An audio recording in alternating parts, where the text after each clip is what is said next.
réponse aux multiples questions qui ont été posées par rapport à la crise malienne et aux sanctions prises par la CEDEAO à l'encontre de ce pays frère. Mais avant, je voudrais faire un petit historique par rapport à la CEDEAO. C'est grâce à la signature le 28 mai 1975 à Lagos par 16 États membres, dont 8 francophones, 5 anglophones et 2 lusophones, que la CEDEAO a vu le jour. L'organisation s'est fixée comme objectif la promotion de la coopération et l'intégration dans le domaine économique, social et culturel, en vue d'aboutir à une union économique et monétaire avec en ligne de mire l'intégration totale des économies nationales des pays membres. Suite au retrait de la Mauritanie et au déclenchement du processus démocratique qui a abouti à la mise en place des régimes dits démocratiques, la nécessité s'est imposée aux pays signataires de réviser le traité afin de tenir compte de l'évolution sociopolitique de la région, notamment de la nécessité de consolider la démocratie. C'est ainsi qu'un traité révisé a été signé au Bénin en juillet 1993. Ce traité finit les principes fondamentaux de la CEDEAO que l'on peut résumer comme suit: l'égalité et l'indépendance des États membres, la solidarité et l'autosuffisance collective, la coopération inter-États, l'harmonisation des politiques et l'intégration, la non-agression entre les États membres.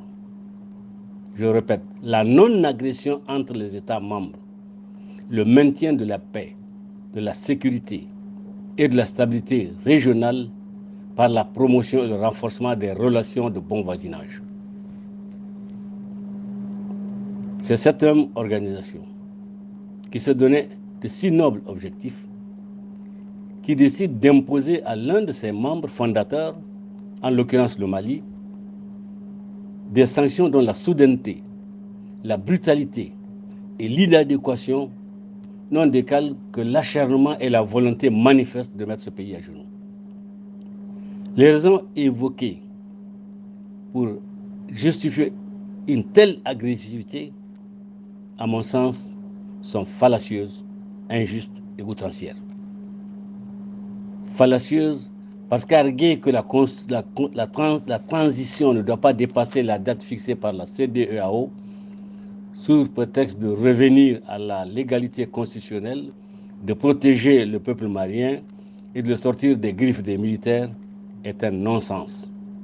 C'est un non-sens dans la mesure où l'écrasante majorité des Maliens, à travers les assises nationales de la refondation et de multiples manifestations et mouvements de masse, cette majorité a soutenu et proclamé son souhait de voir la transition prendre le temps nécessaire pour mettre en place des outils, instruments, mécanismes et organes nécessaires à la refondation des institutions qui auront la charge de conduire le Mali vers un avenir meilleur.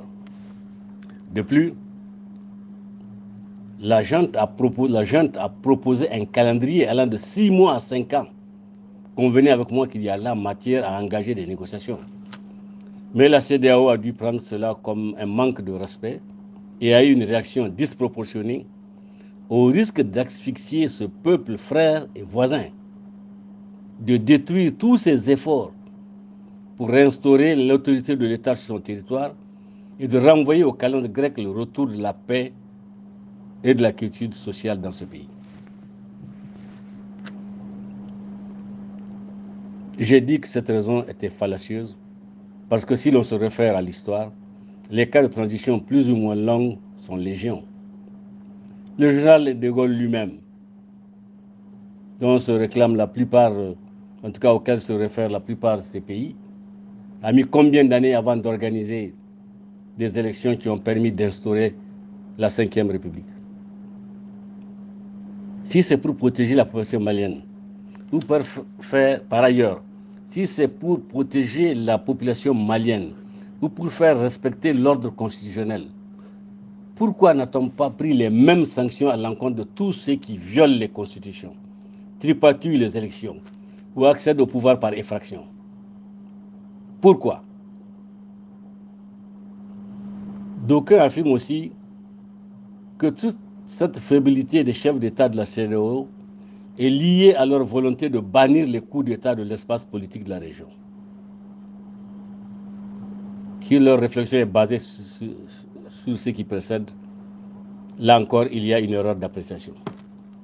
En effet, tant que nos pays seront gérés sans boussole, sans idéal, sans référence et sans symbole, rien, ni personne ne pourra empêcher le renversement des régimes.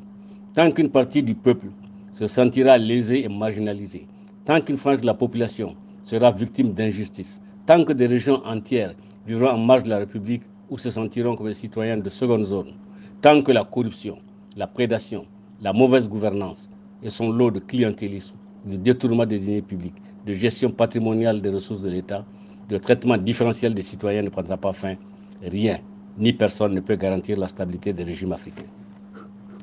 Tant que les références identitaires, le clanisme, le favoritisme et toutes les autres tares qui minent nos pratiques démocratiques séviront, alors même que nos constitutions consacrent l'égalité entre les citoyens, tant que les uns regarderont les autres s'empiffrer en puisant impunément dans les caisses de l'État, tant que les moins nantis regarderont les mieux lotis se faire traiter dans les plus grands hôpitaux du monde pour un rhume ou une migraine, la déception, la haine, la rancœur et la rage ne cesseront d'endurcir les cœurs. Tant que toutes ces antivaleurs s'ajouteront au refus des dirigeants de respecter et de faire respecter les constitutions de leur pays, tant qu'ils continueront à poursuivre des gestions calamiteuses et porteuses de tous les dangers, nul ne peut empêcher que des acteurs non mandatés fassent irruption sur la scène politique, qu'il s'agisse de l'armée, de la société civile, des autorités religieuses, des syndicats ou du peuple dans son entièreté. Donc, cette raison aussi ne tient pas la route. Une autre raison évoquée pour expliquer la dureté des sanctions a été l'influence des puissances extra-africaines.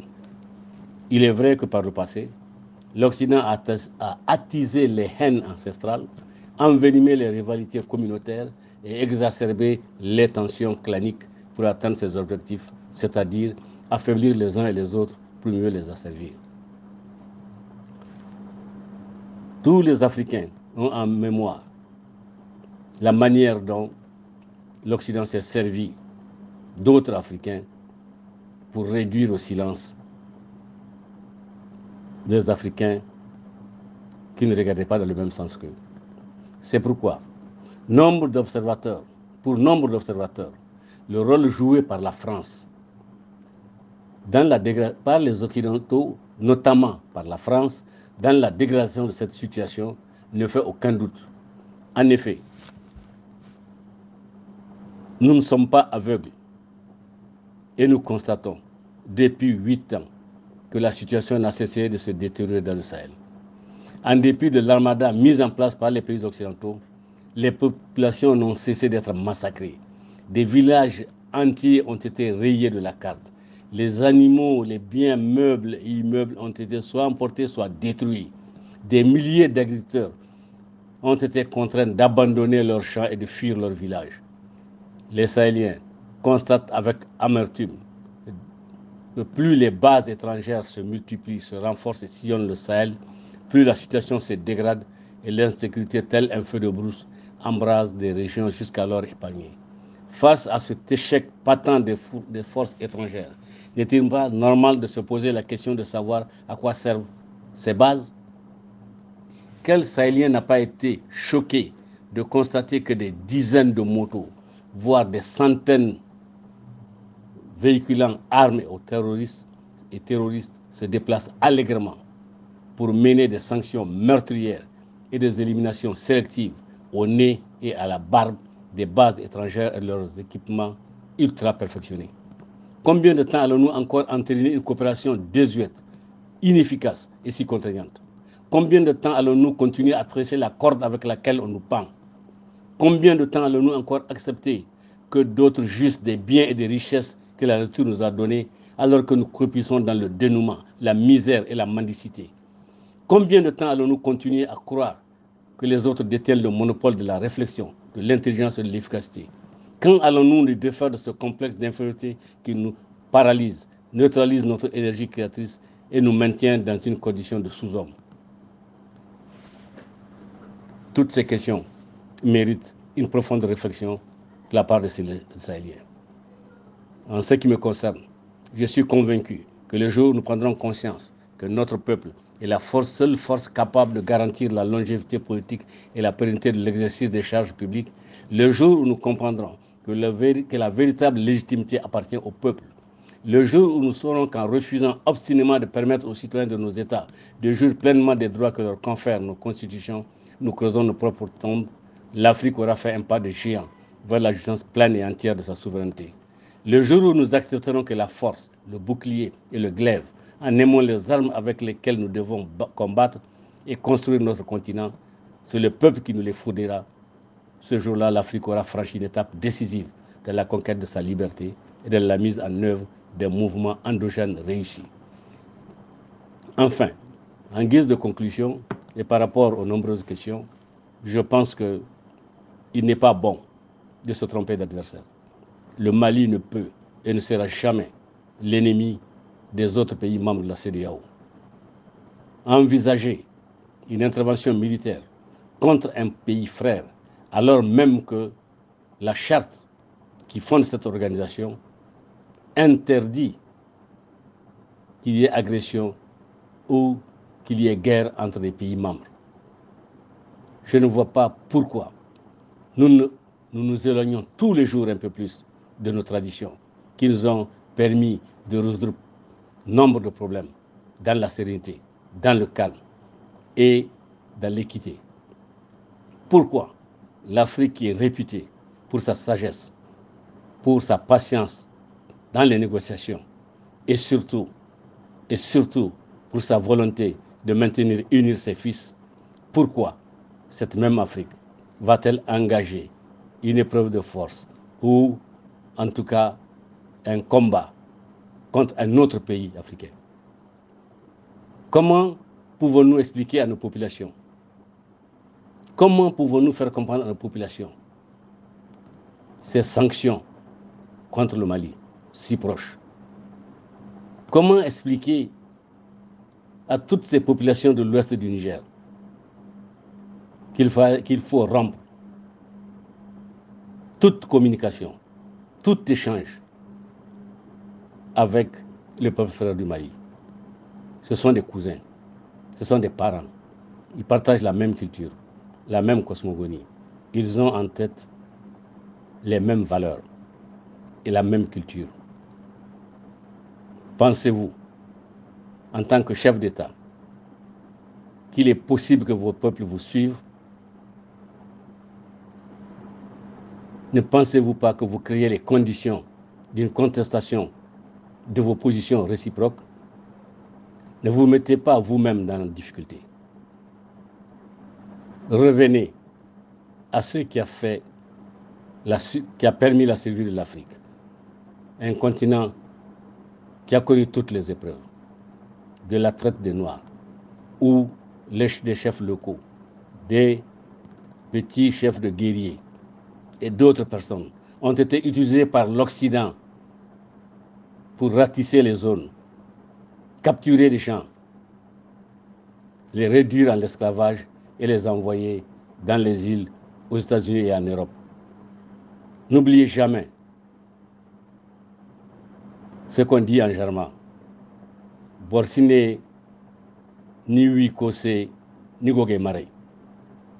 Comment pouvons-nous espérer que d'autres pays puissent être des puissances occidentales, viennent nous aider à nous développer pour que nous nous suffisions nous-mêmes? Comment pouvons-nous penser que ceux qui nous ont toujours considérés comme des sous-hommes, comme des moins que rien, comment pouvons-nous penser que ces gens-là vont nous aider sincèrement à sortir de notre situation de la situation dans laquelle nous sommes? J'ai toujours pensé que l'Afrique aurait sa propre stratégie pour se défaire du carcan qui l'enserre.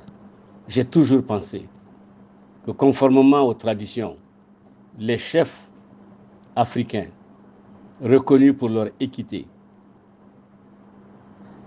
pour leur magnanimité, mais aussi pour leur sens du dialogue et du pardon, j'ai toujours pensé que ces chefs qui ont fait notre histoire et qui font aujourd'hui notre fierté, j'ai toujours pensé que nos chefs d'État modernes allaient s'appuyer sur leur exemple pour mieux conduire leur peuple vers le bonheur.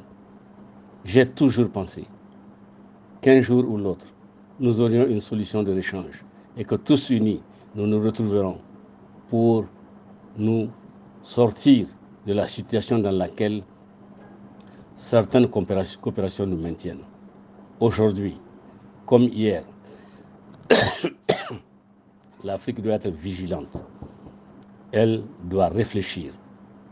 Elle doit prendre des engagements forts qui lui permettront d'être elle-même digne, respectée et prête à tous les sacrifices pour faire le bonheur de ses ressortissants. Voilà ce que j'avais à dire.